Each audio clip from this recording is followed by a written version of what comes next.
All right.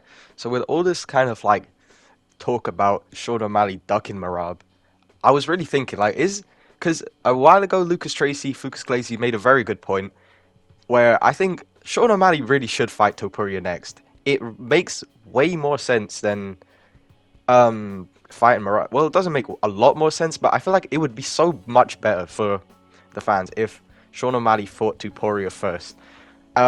Because so basically the point that Lucas Glacy made in a video a while ago was basically if Merab wins against O'Malley, we're never gonna get that Topuria versus O'Malley fight. Like that's just probably not going to happen. Uh, Obviously because Merab, we're not gonna get a champ fight because Merab isn't gonna fight Topuria because they're basically like they're really good friends, obviously, because they're both Georgian, and I don't know. I don't think Sean O'Malley's probably gonna move up to featherweight if he loses to Merab. He's probably gonna want to get the belt back, so we're not gonna see Topuria versus Sean O'Malley. But like obviously Sean O'Malley might win against Merab. It's against 50-50. I already made a video. It's a close fight. But I don't think I don't like if Sean O'Malley loses, like that's a big miss because in my prediction video I made I think last week, I had said, bro, if Sean O'Malley and Topuria fight, it will be one of the like greatest fights of all time, like top 10. It like this is going to be one of those like Glover Teixeira versus Yuri Prohaska like levels of like absolutely one of the greatest fights of all time. This is such a great stylistic matchup, like Sean O'Malley versus Topuria, and I don't know why no one is like thinking about like this is such a good matchup. Like why wouldn't you want to see this? And I feel like he should fight because when is UFC Spain? I don't know. I feel like UFC Spain will probably be before Sean O'Malley defends against Merab. Like I think Sean O'Malley should get the title shot, or not title shot, do a champ fight with Topuria. I feel like it just makes sense. It would be such a good like I don't think people understand how good of a matchup that would be if Topuria and Sean O'Malley fought. Because um Topuria is like they're both like good boxers, so there'd be no like obviously no ground and pound or whatever, like because people find wrestling boring. Like I don't see how people can say Merab should get a fight. Obviously, like I know people are sick of champ fights as well, but I feel like Merab would be a way not Merab Topuria would be a way better fight than Sean O'Malley because again Merab could easily win. Like he could probably win against Sean O'Malley. So if we miss out on this fight, like that's such a waste. It's such a waste. It could be such a good fight. Like they're both boxers. Oh no, yeah, they're both boxers. Not going to be any wrestling. Probably, if there's not a finish in the first 3 rounds, it's going to be a war from like start to finish. They're like basically equal. And another thing, they both have the potential to be the goats of their division.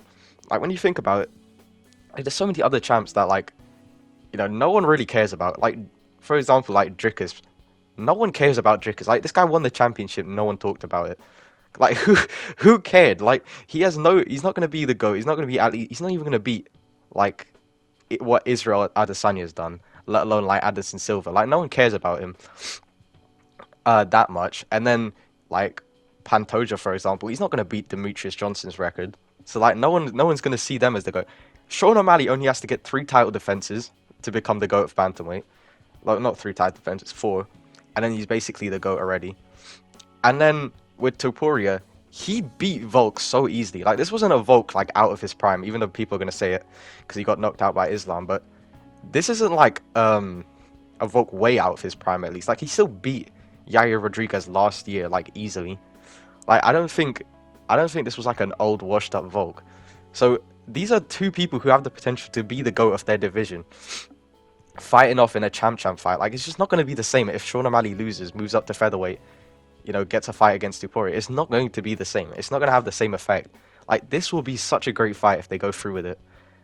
And yeah, that's it for the Sean O'Malley and Topuria thing. Because I also want to talk about quickly this Saudi Arabia card that they just announced. What?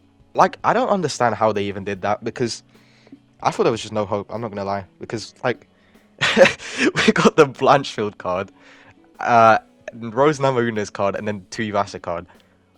All 3 of those are like they're not really that good. But and then they just pulled this out of nowhere. Whittaker versus Chimaev. A lot of people like it's kind of just split. Some people are saying Chimaev is gonna win. Some people think Whittaker's gonna win. I don't see Whittaker winning this fight. I feel like Khamzat will lock in. Like he's getting a 5 round fight. I think he'll lock in. If he doesn't, it's gonna be a Shamil Gaziev Shamil Gaziev type performance. But I don't. I think he's gonna lock in. Either submit Whittaker in round one or just absolutely mug him. But I don't know. I don't. I feel like Chimaev is gonna. He's definitely just gonna lock in and he's gonna win this. Like when you think about it, he beat Usman. Like this wasn't an Usman out of his prime. He got knocked out by Leon Edwards or lost twice to him. Like he was in his prime 2 fights ago. He's not out of his prime. Like Khamzat still beat like a basically prime Usman. Like I don't think he's gonna lose against a like Whittaker, who obviously you ask people who's better, Usman or Whittaker. Who's gonna say Whittaker is? Yeah, I don't know. A lot of people like I just don't think he's gonna win this. And then there's a lot of other good fights like Pavlovich versus Volkov. Um, and then Gastelum versus Rodriguez. I don't understand why this is the third fight on the card. This is above Johnny Walker and then Sharipudin Magomedov. Who wants to see Kevin Gastelum versus Rodriguez? Like, that's not that exciting of a fight. And then Johnny Walker, that's a pretty good fight versus Volkan Oezdemir. And then Magomedov, Sharipudin. Magomedov versus Potiria. Bro, I actually hate Potiria. This guy's such a weight bully. Like, I don't know if you watched his last fight. The guy was like twice the size of a middleweight. I don't know how he cuts down, but he's bro. Yeah, I hope hopefully Sharipudin Magomedov wins that because I'd actually hate to see him lose to like a weight bully. That would just be so annoying. But yeah, that's a pretty banger fight night. And also another thing I just want to mention quickly that Steve Erceg video. I know I talked about it a couple videos ago, but that Steve Erceg video did so well, and I really wasn't expecting it to. I think it got like 2.2k views. And Bedtime MMA commented, like, I still can't believe that actually happened. It still doesn't, like, feel real. Yeah. I'm actually glazing, bro. Anyway, that's going to be it. Follow my Instagram, like and subscribe. You know, we need to hit 60 subs soon. This is absolutely essential. I'll go feet for feet with Alexa Grasso if we hit 60 subs. But apart from that, thank you for watching. All right.